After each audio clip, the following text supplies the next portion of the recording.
May I just say something real quick? Go ahead. Yeah, so the past 2 days, I've been shooting the video you've been asking for left and right. I've been shooting a bunch of videos left and right, left and right. But I just couldn't bring myself to post it. I don't know. Maybe I pussied out. Maybe I'm all talk and no show. But I always find something bad about these videos. It's probably the lighting, probably the way I look.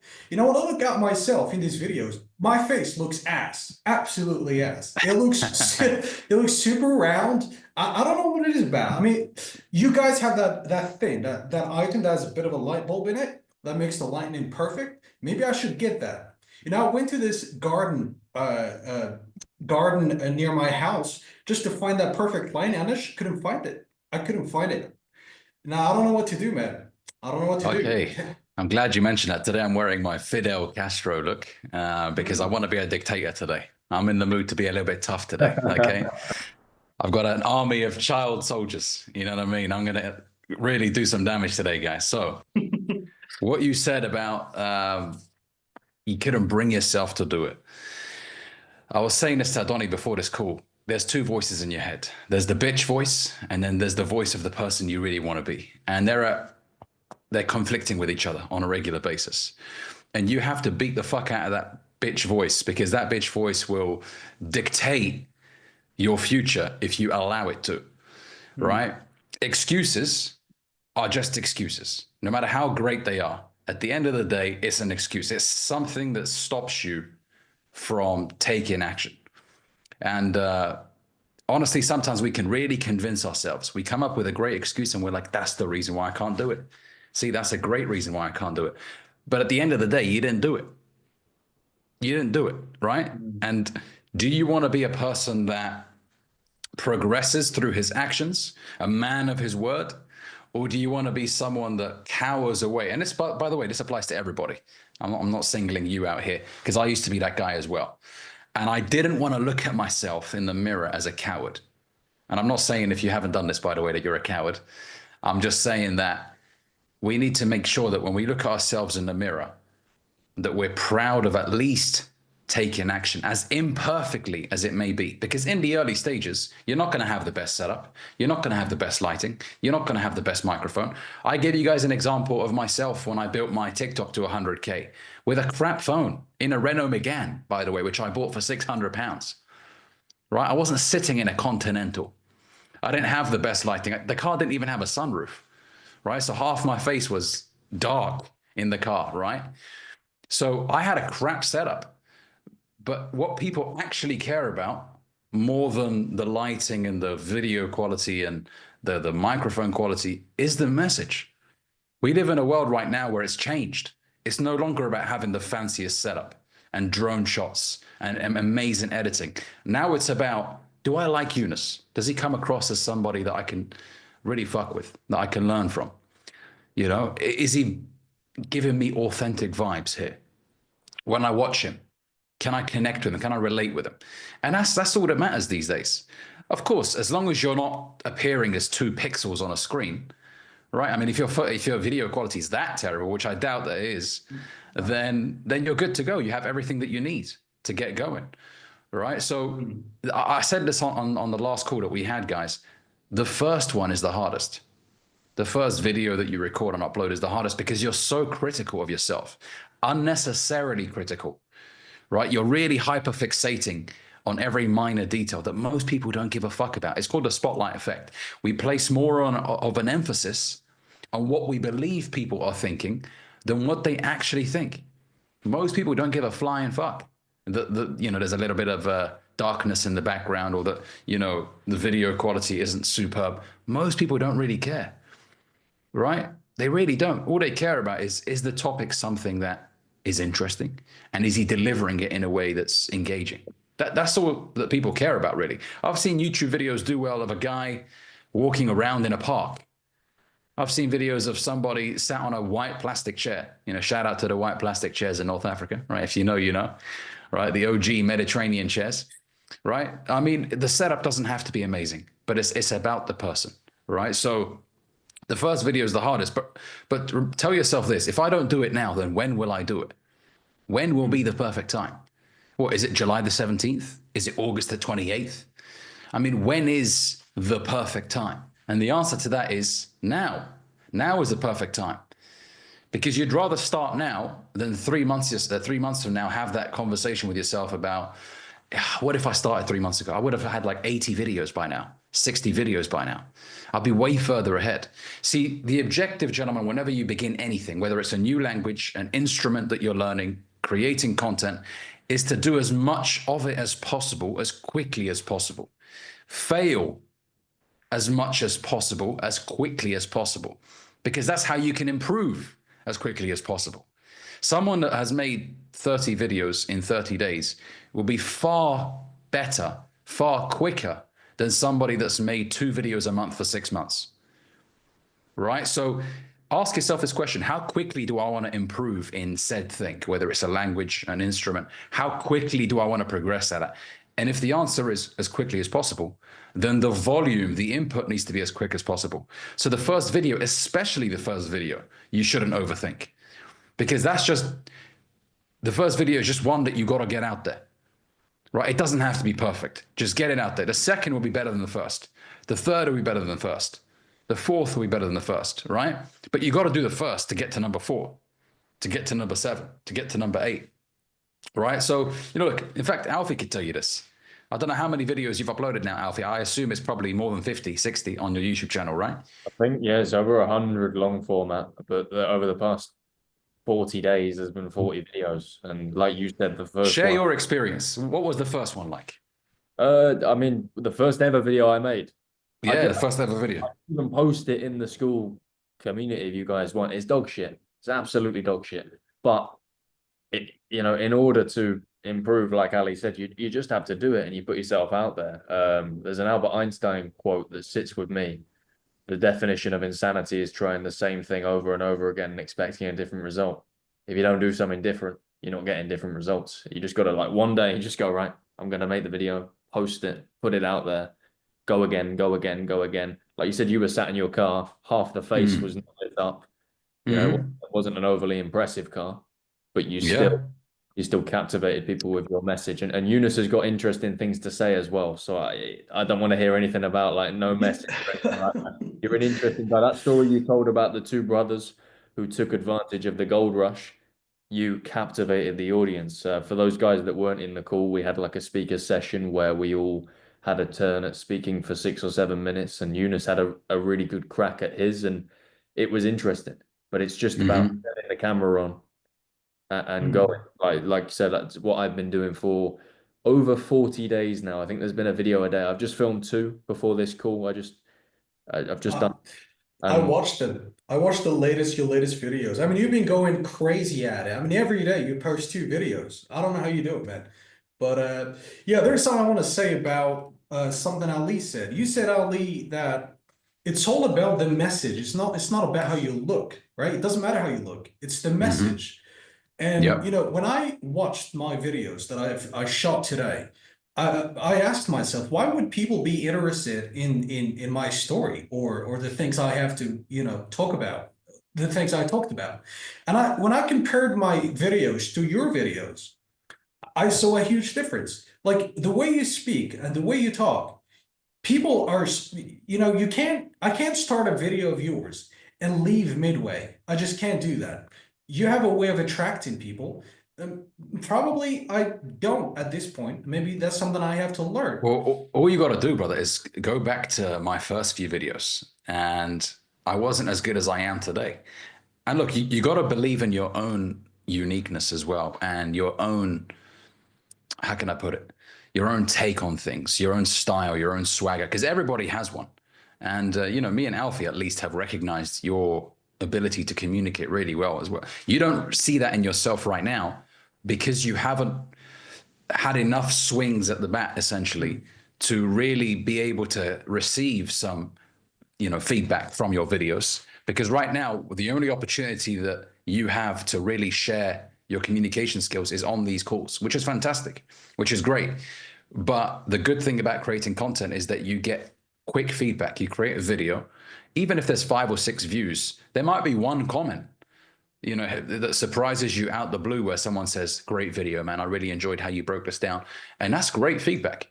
So in the beginning, just because there's not many views, it doesn't mean that nobody's watching or that nobody recognizes your ability, but you have to get going, right? And also remember this, it's unfair for you to compare yourself right now with someone like me, for example. I've probably done over 1,200 videos on YouTube, maybe even more than that. So I've had a lot more cracks at it than you have. It's not that I'm better than you. It's just that I've done a lot more videos, so I've had more of an opportunity to improve, right? So you're comparing your chapter 1 to my chapter 250, for example, right? So it's unfair that you're trying to sort of draw that comparison right now. I would say, if you admire the way that I communicate in my videos, take what you like from them, leave what you don't like, as Jim Rohn used to say, right? Take what you like from people, leave what you don't like, and then create your own style, which you have already, by the way. There's an identifiable style that you have, which is engaging. But right now, the biggest issue is that you're standing in your own way. You're preventing yourself from getting it out there. You've just got to get it out there, right? Look at all the great entrepreneurs of today and look at where they began. Jeff Bezos in his garage. You look at Steve Jobs. You look at all these big names. These guys didn't have a fancy 200,000 square meter office in San Francisco when they first started, right? It was very humble. It was very small. Same thing with YouTubers, you know, some of the biggest names, very small setup, really bad image quality back then, yet they began somewhere. So you've just got to get the first one out, then the second. And then the exciting thing is you're going to see those changes in yourself.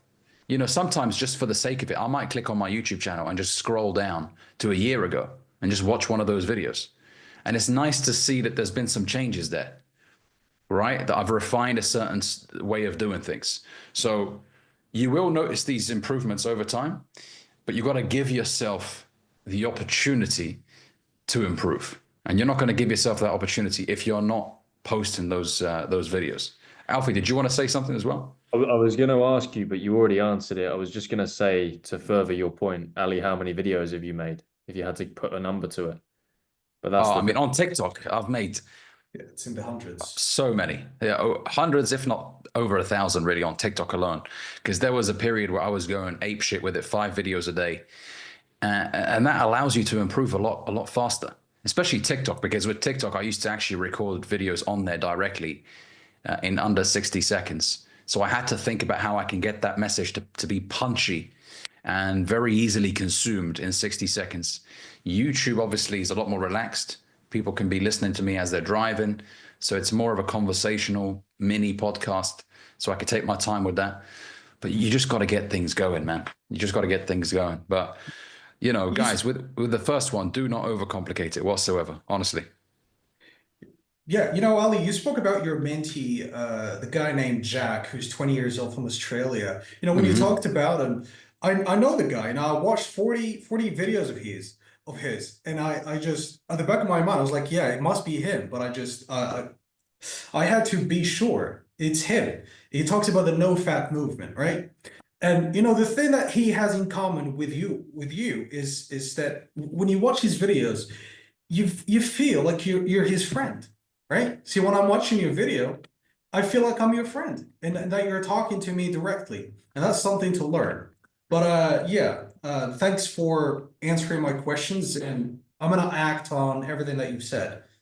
And Good stuff, guys. And, you know, when I set a task, by the way, you know, I joke around being a dictator. Of course, you know, you're entitled to do whatever you want to do. Even after these tasks that I set, if you don't want to do it, you're more than welcome to not do it. However, I set these tasks because I understand that doing them is uncomfortable, and that when you do them and when you complete these tasks, you're going to get a nice hit of dopamine. And over time, what that does is it boosts your self-esteem, because you look at yourself in the mirror and you're like, that's a man that follows through on things. And it improves your self-image and the way you see yourself. And ultimately, that's the most important thing, the way you see yourself. So if you see yourself as someone who doesn't complete tasks, yeah, you're not going to feel very fond of yourself, and it's going to affect your ability to go out there and take action. Alfie, do you want to say anything? Yeah, I was just gonna add as well. Like this is the top 3%. This is the name of the community, right? we are all here in one way or another to try and level up. I don't know. We're all different. We've all got different things going on. I'm making content. Eunice, you're working on drop shipping and thinking about making content. I know everybody's got their own different goals, articulation, etc. for a couple of you guys, but ultimately we are here to live up to that name, or at least try and mold a life that resembles that title. And I think if there are tasks that are given from somebody who is, let's be honest, way more successful than any of us, I think it is probably wise that we act on it, because he's not saying it to like to do for a laugh or for a bit of fun. It's a recommendation to do because it's something that will further us to achieve our collective goals quicker. And that's something I think is important to think about. Thanks for sharing that, Alfie. Ultimately, guys, look, we only learn by doing. And if we don't do, then we rob ourselves of the opportunity to improve. Someone could be sat on the sidelines researching the best way to get a six-pack, the best way to grow chest or legs. But if you ain't in the gym, you can kiss that goodbye. That ain't ever happening. Same thing when it comes to communication. If you're not making yourself uncomfortable enough by putting yourself in a position where you're communicating and you're open to criticism, because look, it's scary, I know, because you're thinking at the back of your mind, what if somebody criticizes it? Right? That's what you think. And ultimately, that fear is what cripples you, because you're afraid of that criticism. But to take a risk is to dare to receive criticism, right? You're opening yourself up to get criticism. But you got to look at it this way, gentlemen. Every successful person in the world has accepted that reality. Athletes like Ronaldo get hated on by thousands a day. There are successful people that get criticized on blogs, on news articles every day. It's something that you have to accept. Now, look, in the beginning, no one gives a fuck about you, and that's liberating. When I first started, no one cared about me. I had 100 followers. So all these fears that I had of what if someone criticized, I was invisible. No one knew me. So what was I really scared about?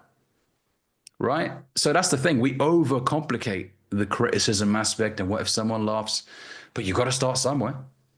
Right? And to be someone that is criticized is also something that I see as a sign of progress.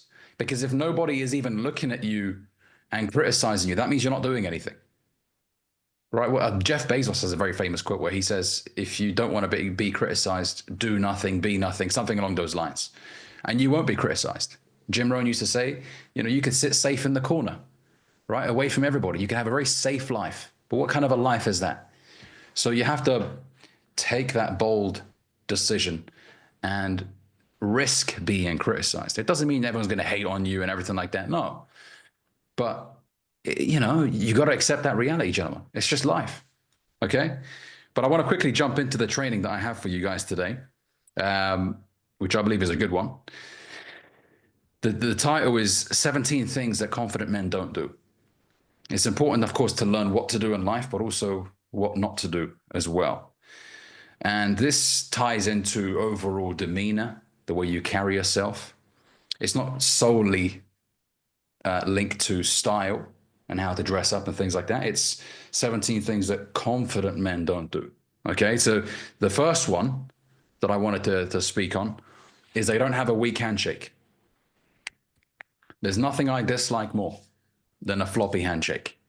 It just absolutely infuriates me when a grown man gives you their hand and you grab it and it's just floppy. I mean, if I had a pistol with me, I would grab it in that moment, right? I'm just messing, guys. I don't encourage violence, or perhaps I do in some cases, right? But a weak handshake, I cannot tolerate. Absolutely not. Because it says something about you. When you walk away from that interaction and someone's giving you their floppy handshake, you feel disgusted.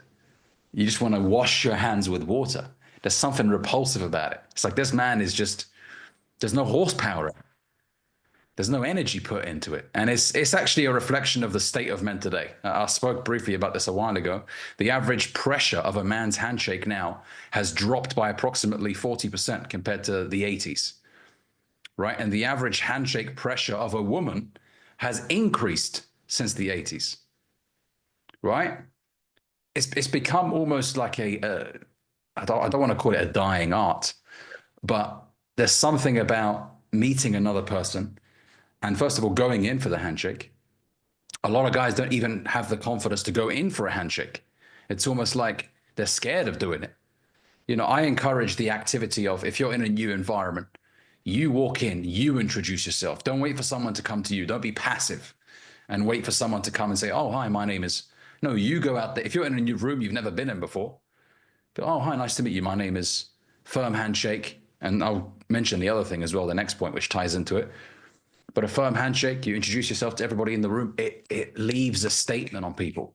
It absolutely does.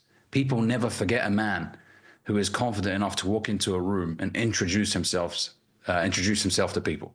It doesn't happen these days.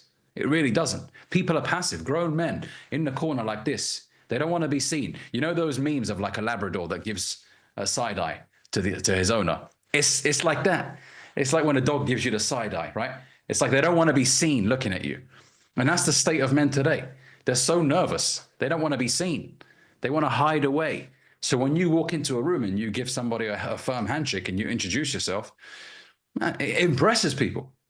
You're right. It impresses people, especially when a young person does it. Because you're like, you think to yourself, this kid is going to go places. Just the fact that he did this. I respect that. And that takes me into number 2. A confident man does not evade eye contact. Right? I mean, you could give a firm handshake, but if you can't look another man in the eyes, there's something wrong right there.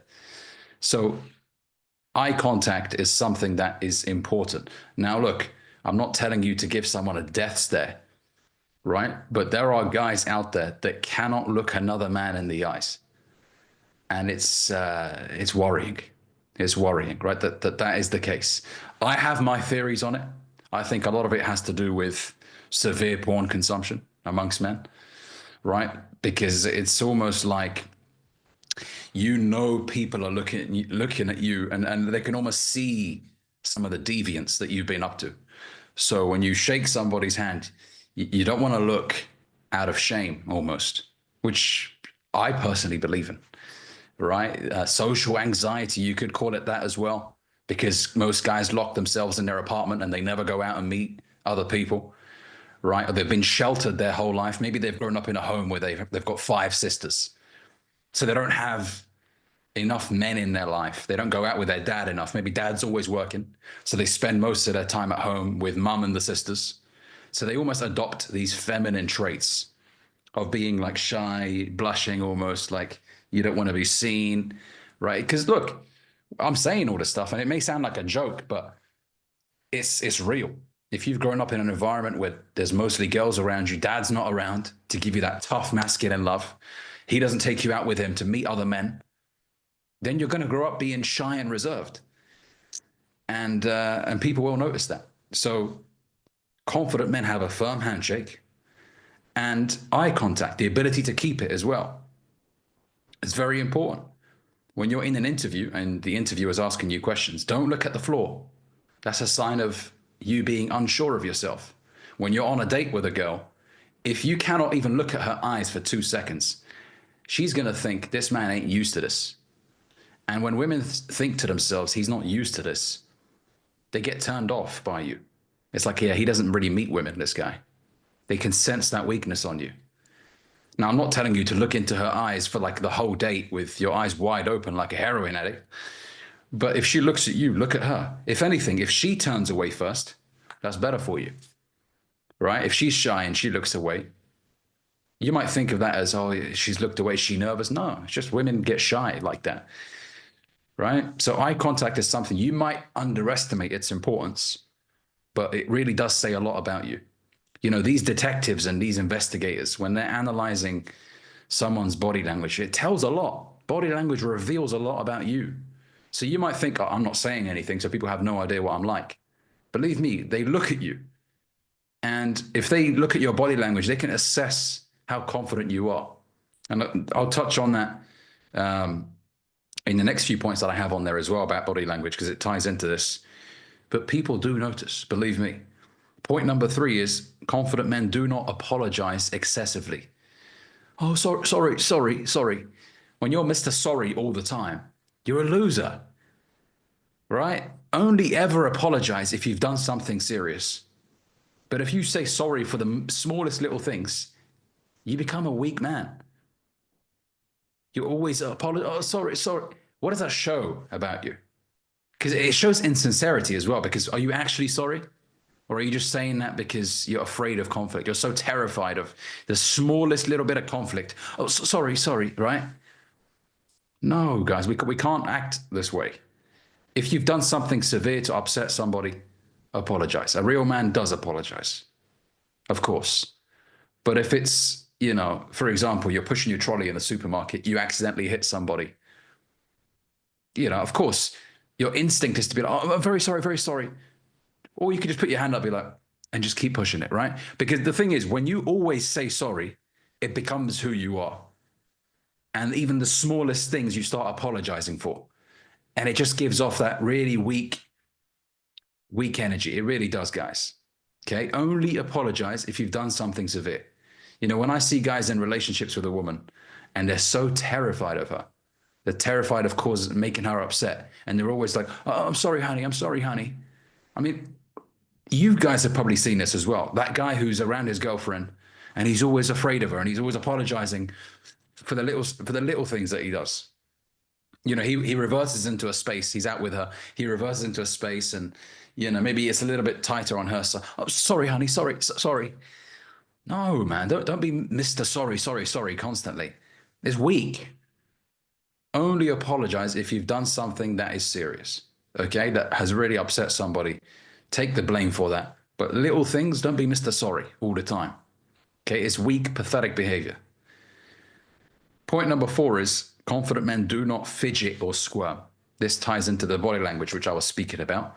Fidgeting is playing around a lot with your hands, really just being like moving a lot. You know, you look like you're on some sort of drugs when you do that, right? It's not a good look. A confident man is someone who's able to sit down, occupy space, and has a calmness about him, a stillness about him, like a lighthouse. Regardless of the chaos around him, he sits there, confident in who he is. When you're fidgeting, it shows nerves. It shows I'm not sure of myself, right? You're playing around with your knuckles all the time. Trust me, it does not present you in the most confident way when you do that. If you're in an interview and the interviewer is speaking to you and you're playing around with your fingers, what are they thinking? They're looking at you thinking, what's wrong with this guy? He can't just sit there for 2 minutes without playing around with his fingers. Shows nerves, anxiety. Okay? Body language says a lot about you guys. Fidgeting is not a good. I see this in guys. They sit on a train, they keep moving. They've got this itch. It's almost like Tourette's. Right? Sit down, relax. Take a deep breath. Have this calmness about you. Okay? And remember, people do notice. Okay? And look, I'm not telling you all of this because I want you to impress people, but people do judge. That's just the world we live in today. People do judge. Okay? If you're always looking down, if your head's looking at the floor all the time, if you're always fidgeting around, you are not presenting yourself in a confident way. You don't see James Bond fidgeting around all the time, do you? He's able to sit there calmly, put his point across, maintain good eye contact, firm handshake. Okay? The next thing, which ties into anxiety and a lack of confidence, is confident men do not speak in a rush. This is linked to communication, right? When you're nervous, you tend to speak quickly. But when you're confident in what you have to say, you take your time. Right? This happens on dates as well. A guy will be with a girl. He's so intimidated by her beauty. He speaks so quick. It shows that you're not used to this. This is new to you. You're very nervous. She looks at you like, oh, bless him. He's not used to this. She won't tell you this, but she's looking at you like, oh, he's so nervous. You might start stuttering because you're so infatuated by her beauty. This also applies in a university speaking engagement, for example. You're leading a group project and you're opening up, or it's your turn to speak, and you're so nervous about this interaction that you start speaking very quickly. You speak very quickly because you want your turn to be over and done with as quickly as possible. So you start speaking. And what happens when you speak very quickly? You mess it up. Your tongue hasn't had enough time to catch up with your thoughts. So you say the wrong words, you stutter 3 or 4 times in a row. The best way to counteract that is to take a deep breath. Breathing is very important, guys. Take a deep breath. Remind yourself that you know what you're talking about. And by the way, if you're not prepared whatsoever, if you prepared nothing, then you're going to be nervous. So to eliminate some of the nerves, prepare something so you know what you're going to be speaking about. If you have everything that you're going to speak about there with you, maybe on bullet points or whatever, then don't be nervous. Take your time and speak. And if you're speaking about something that you're interested in, it helps, which is why I did that task with you guys a few weeks ago where I said, think of a topic that you're interested in and present it to us guys, whether it's jujitsu, whether it's a language that you're learning, whatever it may be. It helps when you're interested in something because it comes across a lot more natural and you're not as nervous speaking about it. Okay? So don't speak in a rush. Sometimes you'll catch yourself doing this, by the way. And when you catch yourself doing this, pause, deep breath, and then just start speaking a little bit slower. Correct yourself. And you'll notice you'll feel better about the interaction. Okay? The next thing that confident men don't do is they don't go out of their way and brag and boast. Look, there's being confident in who you are and believing in who you are and the value that you offer. And then there is just peacocking to the world, trying to get as much attention as you can by bragging about everything that you've accomplished. That's not a good look, right? You want to have that quiet confidence. And what that means is I'm so secure in the value that I offer to the marketplace that people will recognize my accomplishments. I don't have to go out of my way and tell everybody what I've just bought, what I've just achieved, right? It's that calm, quiet confidence. Alfie, see you in the next call, brother, right? Calm confidence.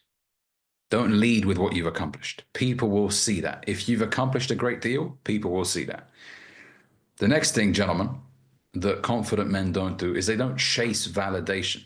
I mean, this is kind of connected to this as well. But you don't chase validation from women. Oh, hey, recognize me, pick me. No. You recognize that you have a lot to offer. And if this is the right woman, she will recognize that in you. You're not going to go out of your way to try and impress her. You recognize that you are the price, you have a lot to offer, and if she's the right girl, she will discover that as she spends more time with you. We're not going to engage in this pathetic behavior of, I'm here, pick me. No.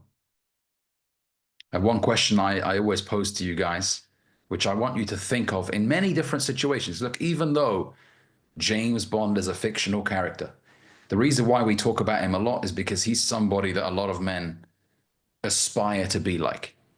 He's in great shape, wears nice suits, bespoke suits from Savile Row, drives a nice Aston, right? It's that stereotypical male figure that we all aspire to be like. So ask yourself this question in most of these situations. What would James Bond do in this situation? Would he go out of his way to try and impress a woman? Or would he allow a woman to enter his world, enter his frame, and find out for herself what awesome of a dude he is? Right? So confidence does not yell. You don't stand, oh, I'm here, I'm so good, look at me, I've achieved all these things. It's like guys that lead with their wallet. The reason why they lead with their wallet is they don't believe in who they are. So it's always about how much money they have. And those dudes usually get taken advantage of because they're not certain in the value that they provide. Okay? The next thing confident men don't do is they don't avoid difficult conversations. See, we have the tendency when there's something serious that we need to speak about to somebody, whether it's parents, a partner of ours, a boss at work, maybe they humiliated you and it really upset you. A lot of guys tend to just brush it under the carpet in the hopes that the problem will sort itself out eventually by itself, which it never happens. You always have to address the difficult circumstance. You always have to have those difficult conversations. If you do not, they will not go away. If anything, they will magnify. Just like compounded interest, right? You don't pay off your loan in time, it's going to get bigger. That's what happens when you don't have these difficult conversations. It's going to get worse. And as a confident man, you shouldn't have resentment built up with many different people, because resentment is taxing. It weighs you down. It stresses you out. And stress disrupts many things.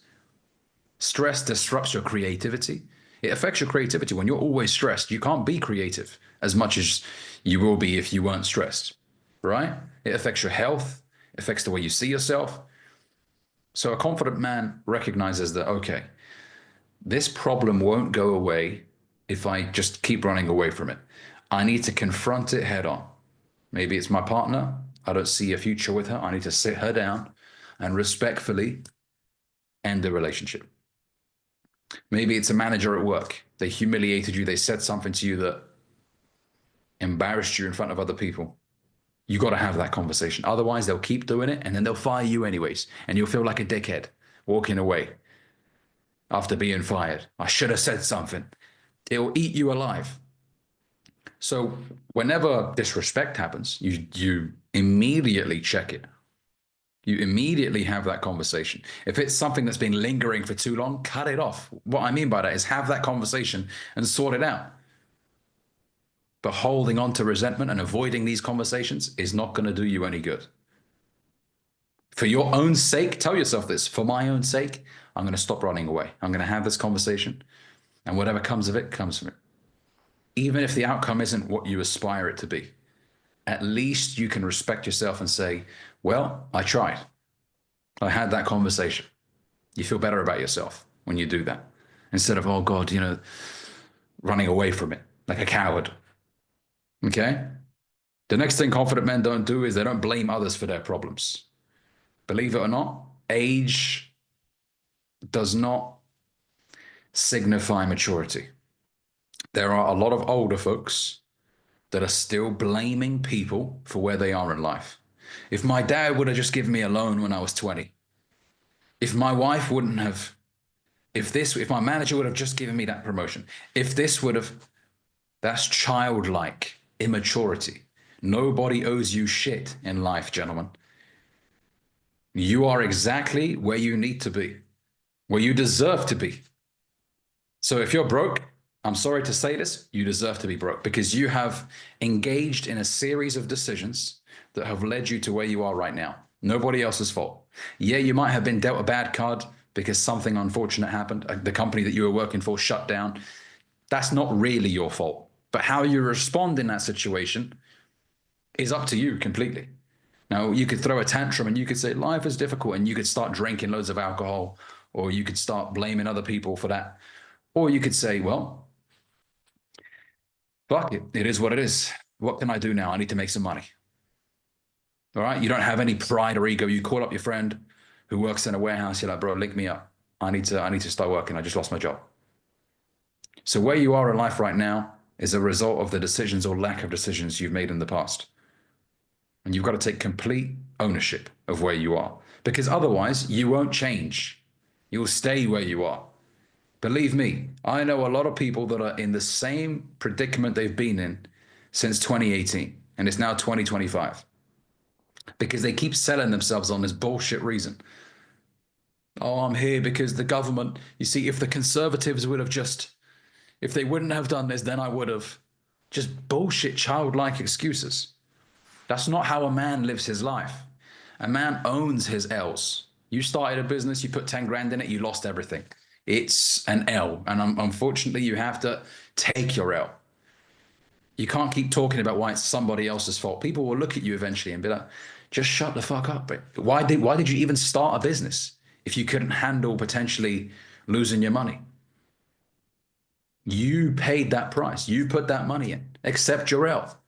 And if you have a girlfriend or a wife, God forbid, you complain in front of her a lot of times, that relationship is going to end eventually.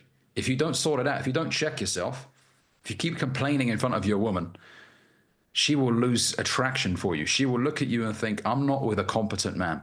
I'm not with a man that can handle failure. You know, Donald Trump has a very famous quote where he says that he believes that somebody's likelihood of becoming successful has a lot to do with their ability to manage stress, which I actually believe in as well. If you're unable to manage stressful circumstances, you're probably not cut out for entrepreneurship. You're just not. But this also applies to life as well.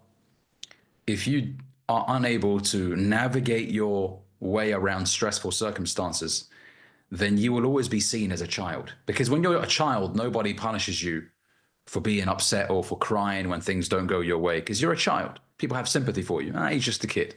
Leave the kid alone. But when you become an adult, when you're 30 years old and you're crying in front of people about, oh, I lost money in this business, people will look at you like, bro, come on, man. That's life, man. That's business. You signed up for this. It is what it is. Take your L. Keep moving. There'll be another chance, another opportunity, another swing at bat. All right? So we have to take complete ownership for where we are in life right now. It's completely your fault. Or just tell yourself that. Because this way, you're not going to be looking around for someone to blame. Whenever something doesn't go your way, just look at yourself in the mirror and be like, it's completely my fault. I take complete responsibility for that. Even when a girl breaks up with you, it is your fault. Because even though she may have done something to upset you, there was probably a time where that red flag showed itself, but you were so infatuated by the arse that you were like, no, no, no, she's great. She's great. You know, you were wearing red tinted glasses. So everything blended in. You couldn't identify the red flags. Or maybe you did identify the red flags, but you chose to ignore them. So it's your fault. Even though her decision was her decision, what she did was perhaps foul in nature. The fact that you stayed in that relationship to that point where she felt comfortable cheating on you is your fault.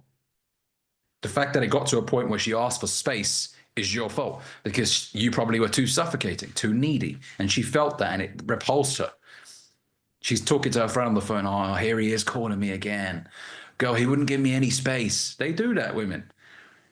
Right? So you got to learn from that. So everything is your fault. Just tell yourself that. This way, you're able to sort problems out and move forward productively instead of holding on to this one excuse. I know guys in their 40s holding on to the same excuse. They're so proud of it. It's like a little trophy. Oh, I couldn't do it because of this. You know, my friend didn't get, and they're holding on to that same bullshit excuse for years. That's why they're not improving. Okay. The next thing that confident men don't do is they don't dress badly. All right. They don't. They take care of their image because they understand that their image is very important. A, because it improves how they feel about themselves when they dress well. It's nice to dress well for yourself. But also they recognize that people are going to look at them and they're going to make an assumption. And a man who is striving to become better in life is going to treat himself better. So you're not going to go out there. You're not going to walk into a bank dressed like a tramp. I know this whole rap culture now has really affected the youth because it's made it cool to walk into a bank with a duffel bag wearing Slazenger tracksuits, right? But listen, unless you've got $250,000 in the bank and you want to go in wearing a tracksuit, I still believe it's nice to dress well, even when you're doing well. I've never understood this mindset of, well, let me shock them by dressing like a tramp. I've never really understood that mindset anyways. Dress nice. I'm not telling you to be head to toe in designer because that looks tacky. But wear a nice shirt, a nice jacket, nice fragrance.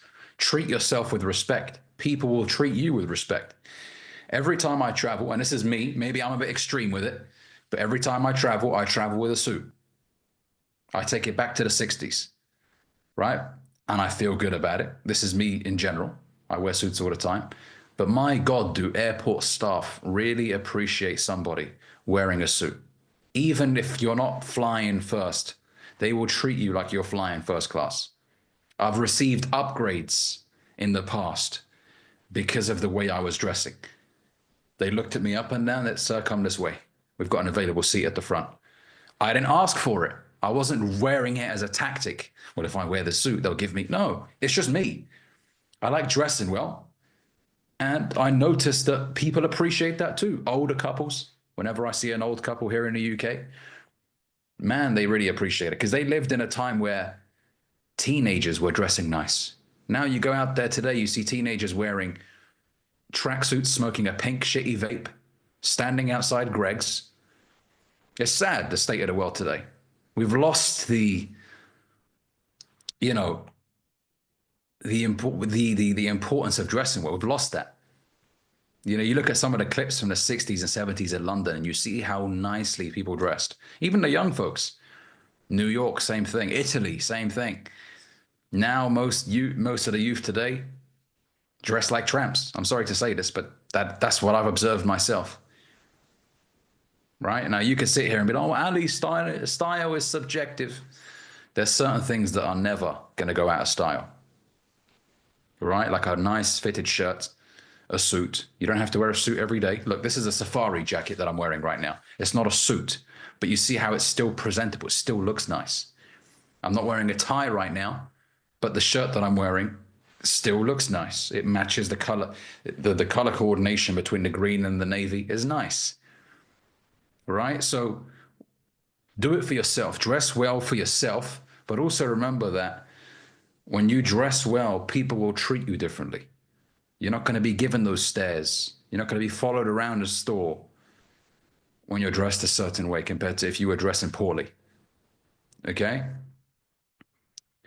The next thing that confident men don't do, which really ties into blaming other people for their problems, as I mentioned earlier, is they don't play the victim. Woe is me. If they would have just, they take full responsibility.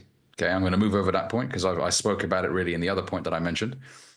The next one, which is a big one, I made a video about this on YouTube a long time ago, is confident men do not gossip or trash talk. Gossiping is a very feminine thing to do.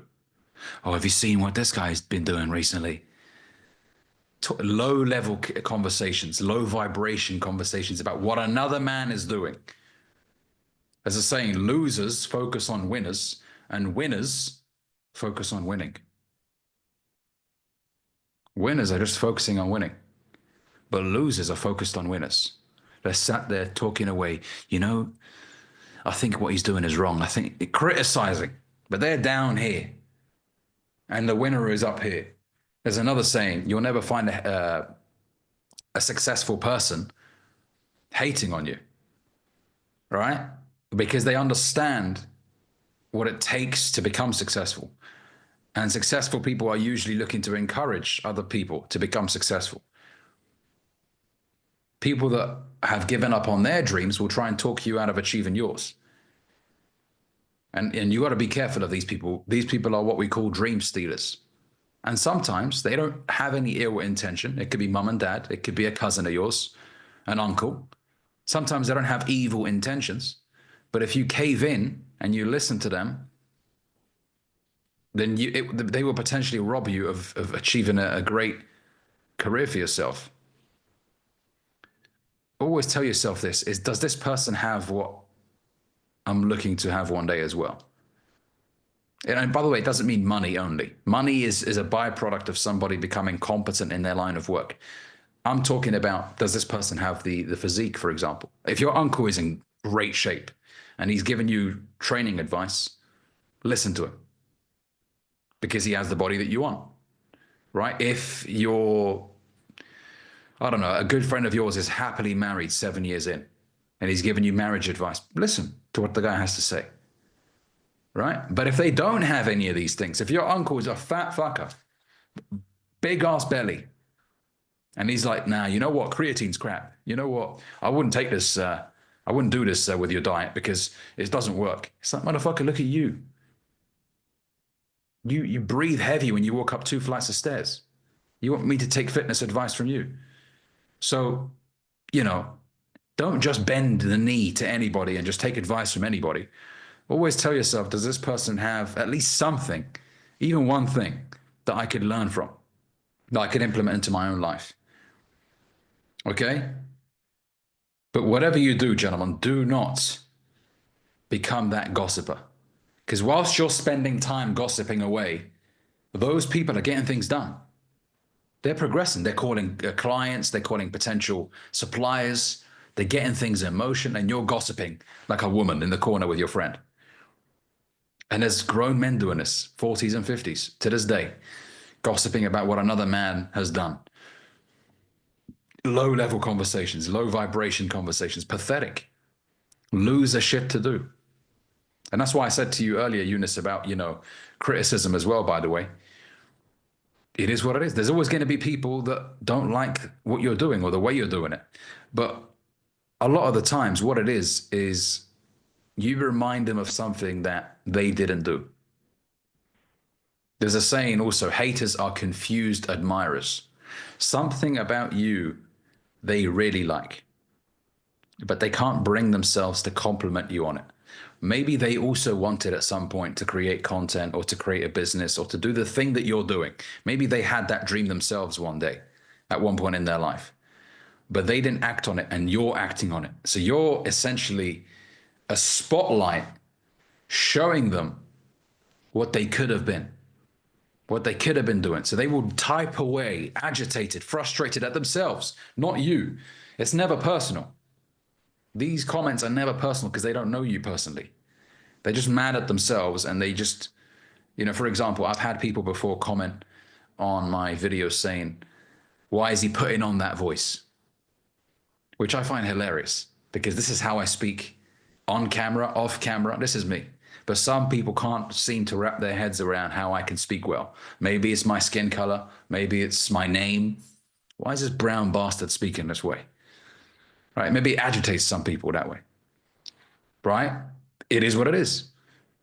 I find it funny. So I don't take it seriously. I don't take it personally. I just find it funny and I keep things moving. And it's just, if it increases over time, it means you're getting more and more attention. You're progressing. People that receive no criticism are people that do nothing. So if you're not getting any criticism right now, it's because you're not doing anything worthy of criticizing. Or at least you're not doing enough things. You're not doing it at a high enough volume to be criticized. Okay? So you might be like, oh, well, I feel great because I haven't been criticized by anybody. That's nothing to be proud of because it means you're not doing enough. You want to get criticized by more and more people. It means you're getting more and more things done. Okay? The next point, the next thing confident men don't do is they don't over-explain themselves. See, we have a tendency, especially when someone, for example, criticizes an idea that we have this tendency to over-explain. No, it's because I'm doing this because... Somebody who's confident doesn't feel the need to over-explain themselves. For example, they ask you a genuine question, you explain yourself, you give a genuine response. But there are going to be people that will try and piss you off by getting you to feel agitated about something that you're doing and getting you to over-explain yourself. There's no need to do that. You say everything you need to say.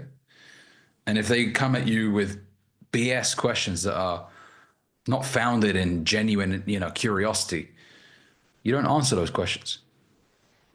Right? You don't. I always picture a lion in the savannah, sat down, and around him are a bunch of goofy-ass hyenas that are trying to piss him off. He's not startled by them. He's not even worried about them. Right? When you over-explain yourself, you're showcasing that you're not quite confident in your response. There is responding and then there's over-explaining. It's like in an interview, you get asked a question by the interviewer and you answer.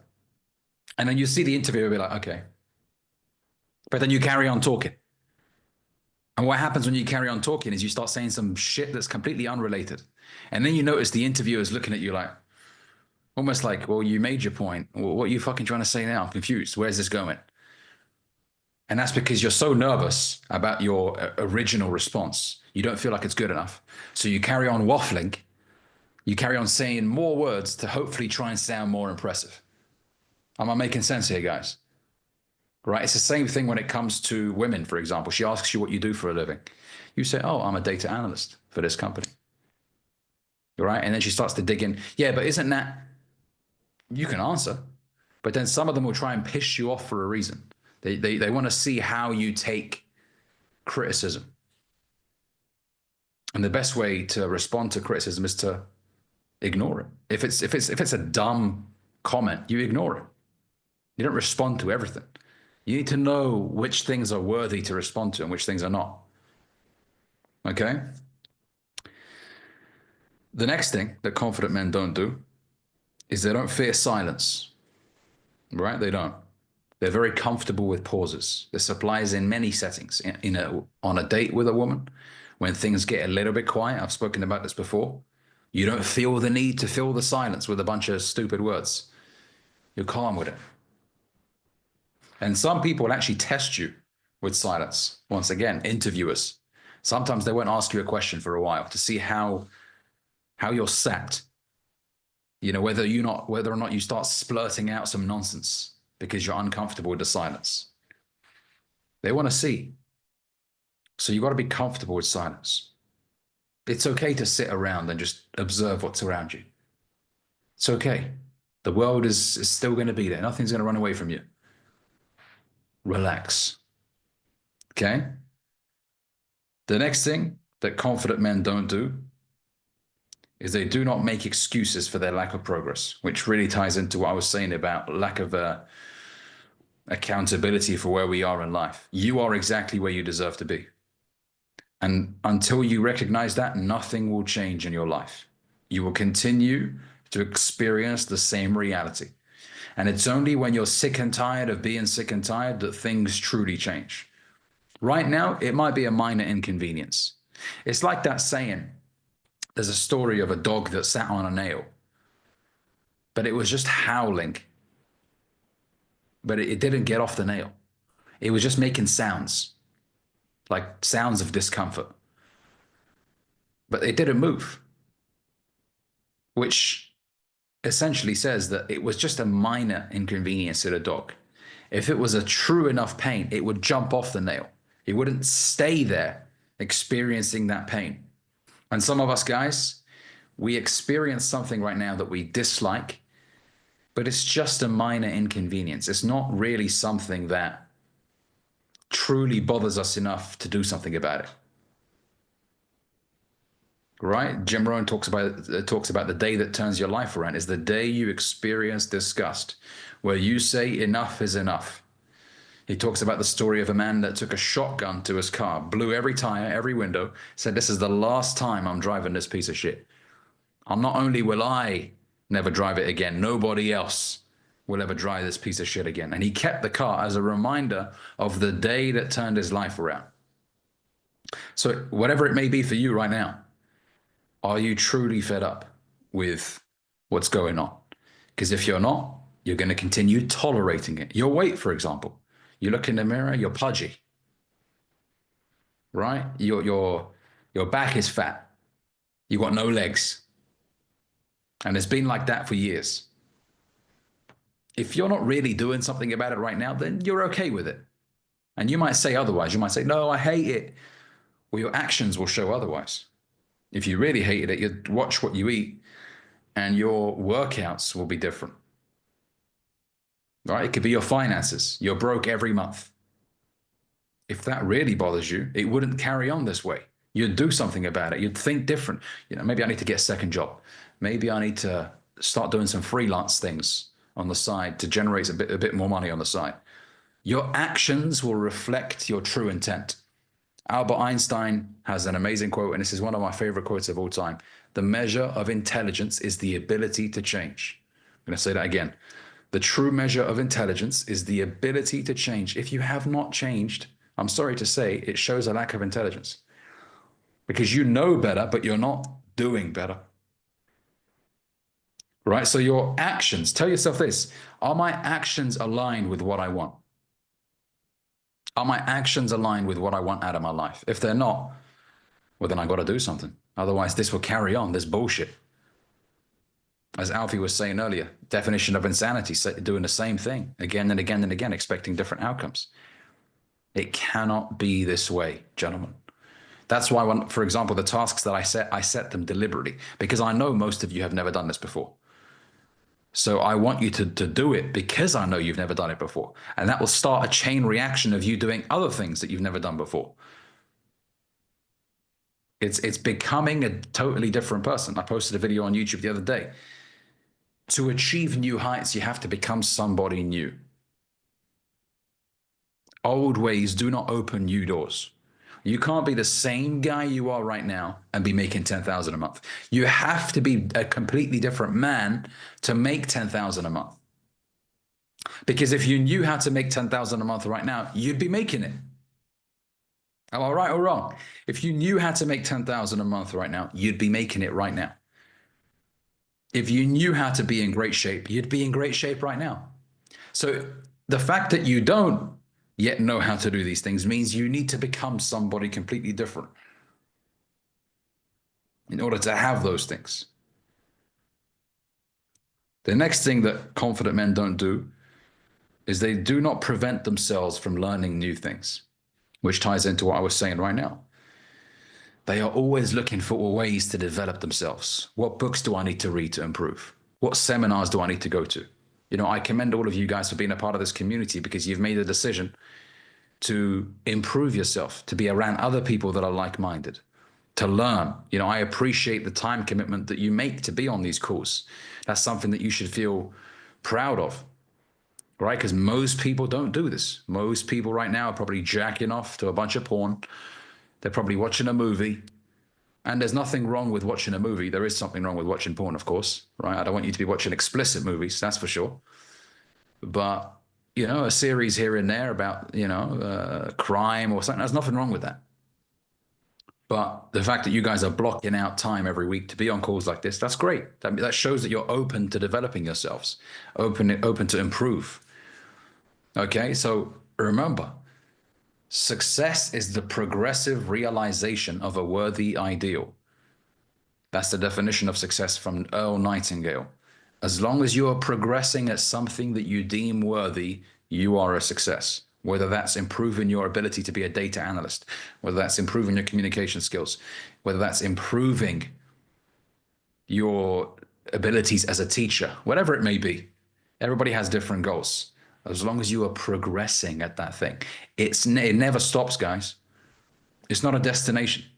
If you have set goals before, like by 30, I want to eliminate goals like that because life is long. And I don't want you to see success as a number, as an age, as a certain amount of money. No, because the reality is when you get to 10,000, you're going to be like, well, time for 20. You're not going to stay at 10,000, right? Staying at 10,000 is failure. If you can do more, why not become more? Jim Rohn has an amazing quote where he says, set a goal to become a millionaire for what it will make of you to achieve it. It's not about the number. It's about the person you become in the process of achieving that goal. Set a goal to become a millionaire for what it will make of you to achieve it. If you don't want the money after that, give it away. But now, because you've become somebody of value, you can go anywhere and print money. That's why I want you guys to focus on you as an entity, as a brand, because then you can go to any corner of this damn globe and make money. You become an authority in your field. This isn't about being the next Mr. Beast, right? If you're an incredible data analyst, I want you to be the best fucking data analyst in the world. I want people to fly you out and pay you 20 grand to speak at an engagement. I want you to do everything you can to the best of your ability, because you can. Right? You can. And if you can, then why shouldn't you? Okay? And then last but not least, gentlemen, a confident man does not resent women. Okay? It is very normal after a hostile breakup to start seeing women as the thing that's going to prevent you from succeeding. It's easy to see women as, you know, as creatures of evil. These creatures, man, when they get into your life, they ruin everything. No, that's not what a confident man, that's not how a confident man approaches his interactions with members of the opposite sex. Women are the most beautiful creations of God.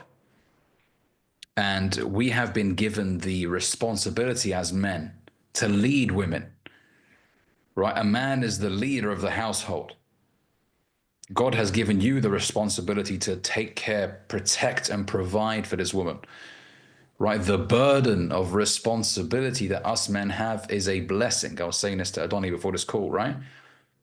Yes, life as a man is different to life as a woman. Yes, we have a lot more on our shoulders than they do, right? They just have to be pretty and be tolerable, be nice to deal with. And that's it. Their life is pretty much set from that point onwards.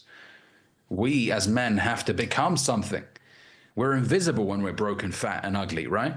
Nobody even looks at us, which I know sounds sad, but the great thing about being a man is you can address every one of these things and you can fight and you know, go through the struggle and end up being somebody completely different.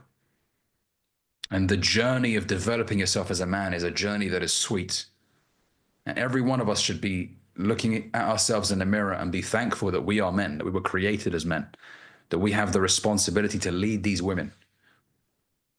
If you've had a previous bad experience with a woman, learn from it. Chances are you were a weak bastard. And I know it's hard in the moment to say that about yourself, but chances are we displayed weak behavior and the relationship broke down, and slowly but surely it ended. And we have to learn why it ended. We cannot carry ourselves into the next relationship with our eyes closed. Well, hopefully this one will be different. No. Learn from the previous relationship and go into your next one with newfound wisdom. And I'll tell you this as well. Go into it with no fear. No fear. Because whatever you approach with fear, that fear will end up consuming you. You'll be treading on eggshells. You're nervous. You'll be acting out of character. As men, we should be afraid of nothing but God, in my opinion, as a religious man. I'm not afraid of falling in love. Oh, I'm scared. Scared of this 5'6" woman breaking my heart. We cannot approach an interaction like this. I'm not scared of nothing. You know what? I'm going to enjoy my time with you. And if this develops into something nice between the both of us, amazing. But if you decide to go your separate ways, I'll be fine. I'll be okay. I'm not going to crumble. I'm not going to feel devastated. I'm not going to be punching the floor. Why did this have to happen? No, because as a man, your life when you're single should be incredible. If anything, you have to think twice about allowing somebody in because your life is so awesome when you're single. You get to do whatever you want to do. You get to fly out, see new places. You have a great career that you're working on that brings you fulfillment. You've got a stacked social life. You're doing a martial art. You're doing jiu-jitsu. You're doing boxing. You've got such a great life. So for you to have somebody join in on this great life, you should be thinking, is it worth it? Now, if she is a great girl and she's supportive and she brings her feminine energy and she's cooperative and she doesn't cause unnecessary drama, amazing. Bring this woman along the ride with you. It's a journey you're on. Remember, you're inviting a woman into your world. You are the prize. And I know some of you might be thinking, well, Ali, isn't that a misogynistic thing to say? It's not. It's the truth. You are the prize as a man. If you look at movies from the 50s and 60s, the man was about to leave the house. He put his cap on. He grabbed his cane. He was about to leave the house. And his woman is like, no, honey, don't leave. Right? The man was going out there to conquer, to go and bring back the bacon, as they say here in England, right? He was out there to bring back the goods. And the woman was holding him, stopping him. Or he's about to go to war. Honey, don't go. We need you here, right? Now you look at movies and the man is a loser. He's stalking a girl that he only met once. He's standing outside her window. Pathetic little loser. She's like, I don't need you, whatever. She's out cheating with the bad boy, getting on his motorbike. And he's like, honey, running after her. It's pathetic. The way that movies have now portrayed men as some sort of chump losers that can't get a woman. It's sad. So remember what you are. You are a man and you are the prize. You invite a woman into your world. Think of it this way. Women have an expectation of you to be a provider, of you to be a protector. You have to pay the price in so many ways. You have to get strong enough and aware enough to protect her in physical interactions. When you go on a holiday, you're the one scanning around the streets. We all do this, guys. Maybe some of us haven't been consciously aware of this before, but when you're out with your girl, you are consciously analyzing where you are at all times, right? So you're doing that. You're putting yourself in danger, potentially, of being killed for your woman. You're also going through all this difficulty with your career. You're developing yourself because you know you have to provide fully for this woman. We don't do 50-50. And I don't want you to have the mindset of 50-50. Well, you pay half of this and I pay, because I want you to have full sovereignty, gentlemen. I don't want a woman to use you. I don't want a woman to kick you to the curb because, well, I pay 52. No, I want you to pay for everything. And if a woman wants to go, she can go. I don't want her to have any leverage over you and say, well, because I've paid half, I deserve to get this at you. No. Now, I know some of you might be thinking about it from the perspective of, well, if I'm half in, I don't lose as much. That's a weak scarcity mindset. Pay for everything. For example, my place, I pay for it entirely. If a woman lived with me, I'd pay for all the food because I don't want to be cheaping out over 60 quid, over 100 quid. This is my place. You've joined my world. I'm going to take care of you. But if you act up, you're gone. I'm not going to have someone say, well, I'm going to kick you off the lease agreement. I'm going to kick you out. No, you're the dude. When she's with you and she's treating you well, take care of her. If she acts up, she goes. But we're not going to do 50-50. So the point I was making is this. You're doing all these things to improve yourself. You're improving your physical capabilities, your ability as a fighter. You're improving your career. You're improving your tonality, your ability to sell. All these things. You're going through all this struggle. And what she does is she just has to take care of her looks. She just has to be nice to interact with. So we have the harder end of the bargain, which is why when a woman comes into your world, she has to appreciate the investment that you've put in to become the man that you are right now. Of course, women bring value in different ways to men. I'm not comparing the value, saying, oh, ours is better than that. No, they bring value in different ways, of course. But you've paid a hefty price to get to where you are right now in your career, which is why it saddens me when I see dudes that are doing really well financially, top directors, co-founders of companies, but they're getting humiliated by a woman in their life. It's like, mate, she has no idea how competent you are in your field and how successful you are. She's lucky to be in your presence. You're a top 3% man in every way. And she's humiliating you. And you're like, okay, because you don't recognize your self-worth. When you start recognizing your self-worth, you don't tolerate BS. You don't. You have very little tolerance for bullshit. So look, go into a new encounter with a woman, hopeful. But if it acts up, if she acts up, or if the interaction doesn't go the way you intended it to go, you'll be okay regardless. Don't go into it negative. Go into it optimistic. You know what? I'm optimistic that this will work out because I'm always optimistic in every way. I call myself a professional optimist. I don't wake up every single day to fail, to lose. Oh, hopefully she likes me. I don't wake up like that. I live a life where I expect good things to happen. And if they don't, I handle them when they eventually arrive, right? I don't worry about the bridge before I get there. So if I'm with a beautiful woman and I'm enjoying her company, and then after a while I notice we just don't meet eye to eye, that's it. I enjoyed my time with her. I'm not going to be resentful and, oh, women, man, they all suck. No. This just wasn't the right one. On to the next. Okay, I just don't want you to become bitter and resentful and start painting all women in the same way. There are some great women out there who will magnify your capabilities because they will encourage you to become a better version of yourself. And that's a beautiful thing. But up until that point, enjoy your life as a single man. Because your life as a single man is a life that you should cherish, you should enjoy. Okay, gentlemen? Well, that's the end of today's training. Hopefully that brought you a lot of value.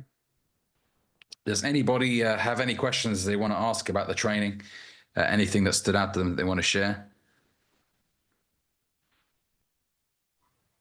Yeah, Ali, great points, and it's almost worried me down to how many of those, apply to me. So I guess my question to you is, do I focus on each of those attributes, head on, or do I sort of try to improve myself as a man, and improve the confidence, and those sort of follow on? What's the best next step to take?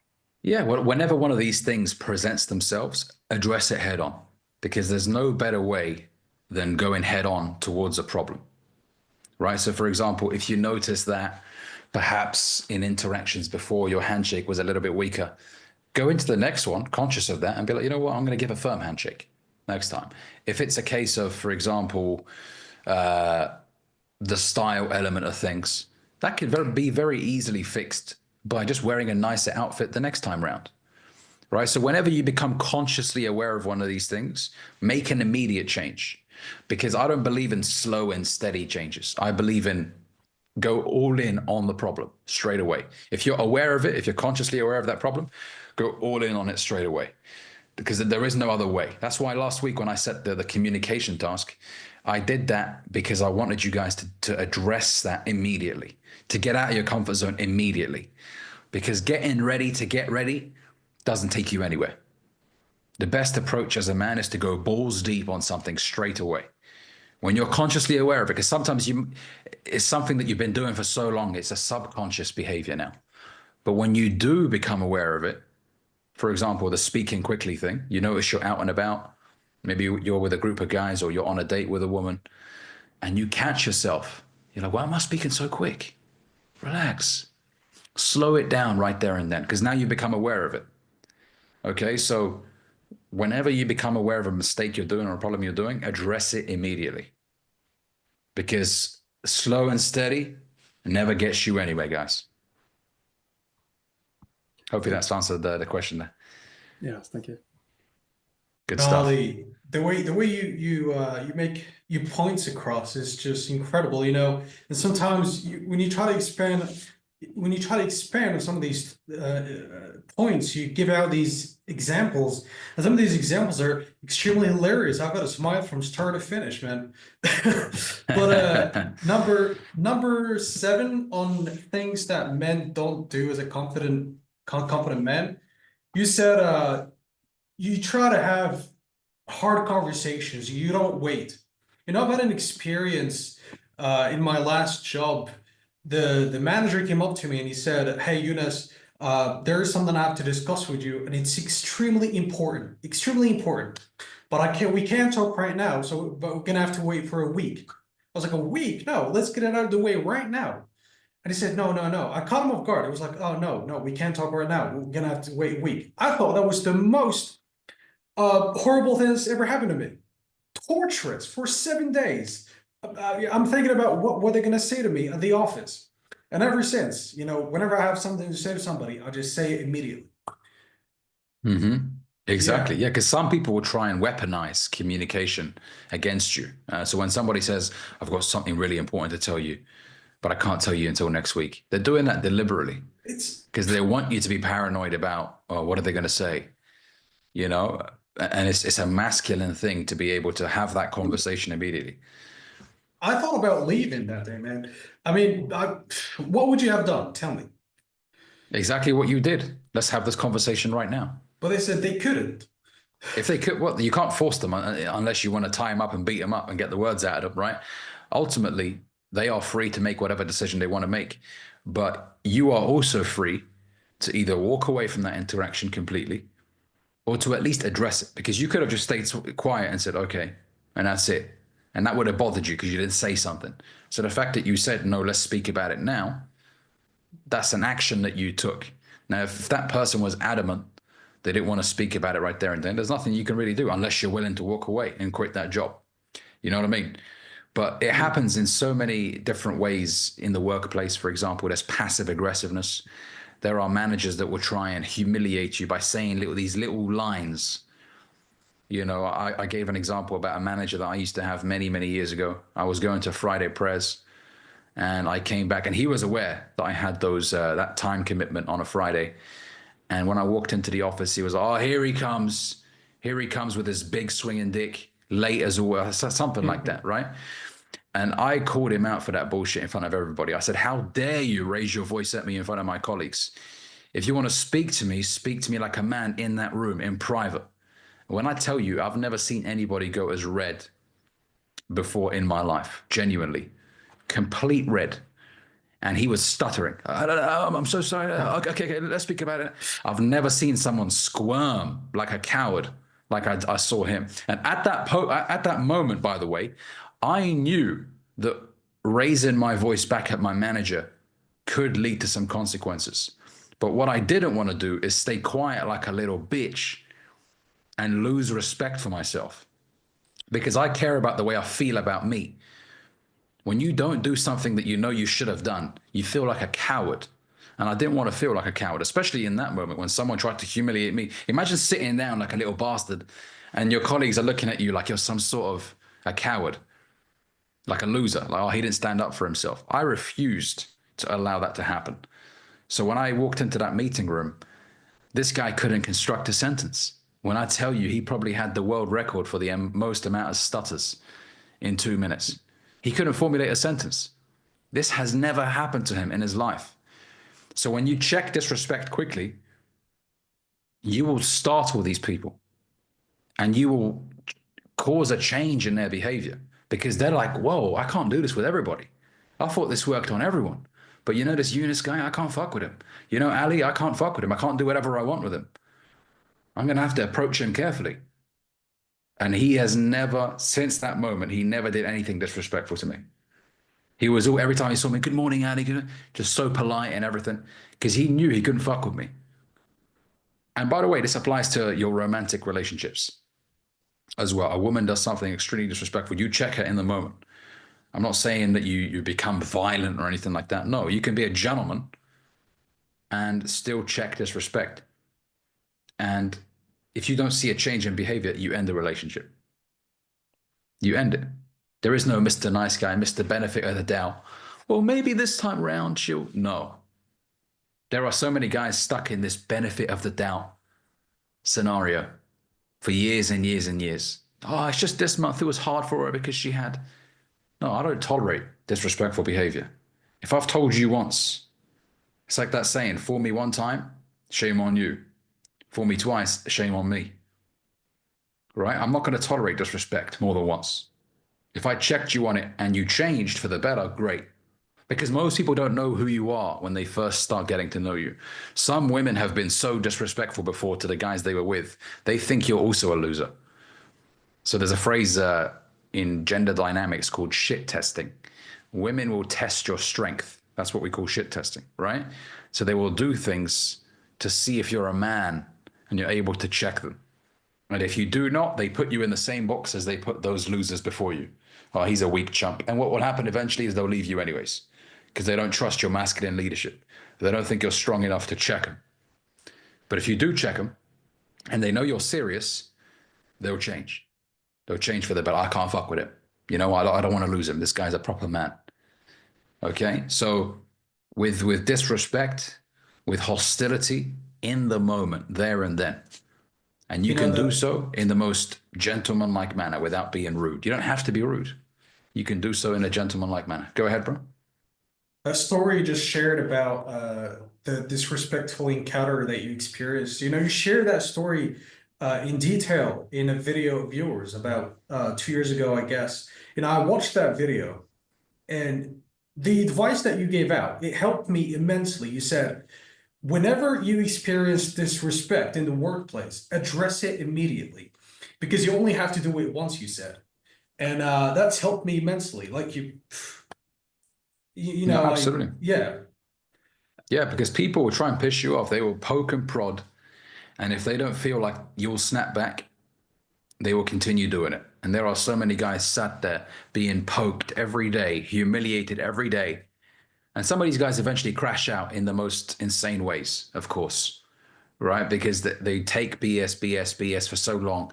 Some of them end up being violent, punching their wife or whatever, which obviously I do not condone, of course. But it doesn't have to get to that point. Check disrespect immediately. Let people know they can't fuck with you. And then go about your business. If it happens again, cut them off. You should never be afraid of walking away from anything. A job, I've never been afraid to walk away from a job because my self-respect comes first. I will not be a coward and stay in a circumstance, in an environment where I'm humiliated just because I need a bit of money.